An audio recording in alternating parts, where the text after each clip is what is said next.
Hey everybody, welcome back. So today we're going to talk about something a little bit different. We're going to talk about Dask, which is the system that does all of the parallel processing behind Kluster.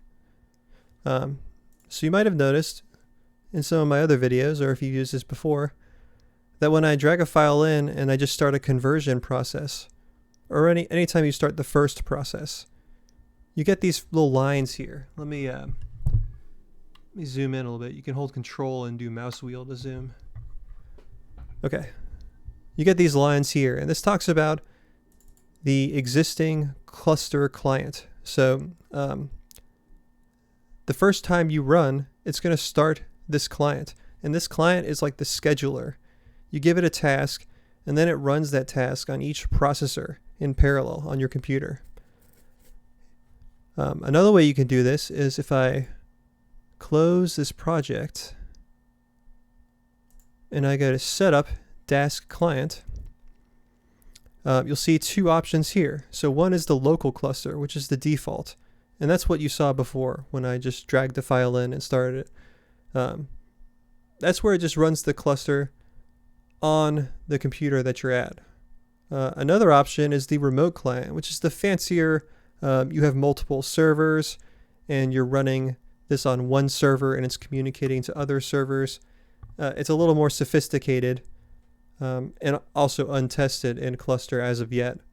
So you're basically just going to do the local cluster option here. And you'll see if I hit OK, it's going to wait a few seconds and then it's going to pop up with that same message. So that's what happens every time you run the first process in Kluster, why it waits for a few seconds to kick in. It's because it's starting this client in the background. So here you'll see there's 8 processes, 16 threads, and a certain amount of memory. And that's all of the resources allocated to the cluster. Now if I go up here to view dashboard, it's going to start this browser tab, and it's going to give you the same information. You can click through here and check it out. Here's our 8 workers. Here's the memory that they're currently using. Here's the same memory, just total for all the workers. And this just sort of comes free with Dask. So you can set this up and run your task and see how it runs in real time while it's running on your computer. So if I do this, I'm just going to split it.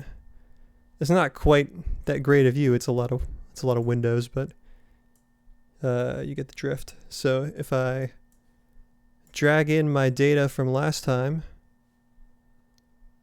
right, and I just run the process, it's going to kick it off. And so this is the task stream. These are the processes that are being submitted to Kluster. And you can even go in here and look at the actual processes to get the names and the information about them.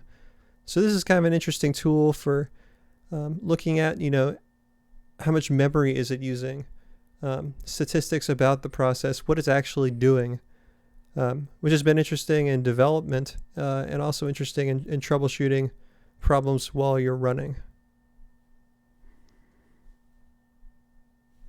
Okay, so that's the basic overview of Dask, and you can Google Dask or click this little icon here to learn more about what actually it's doing and the capabilities of the system. It's interesting stuff, so I recommend you take a look.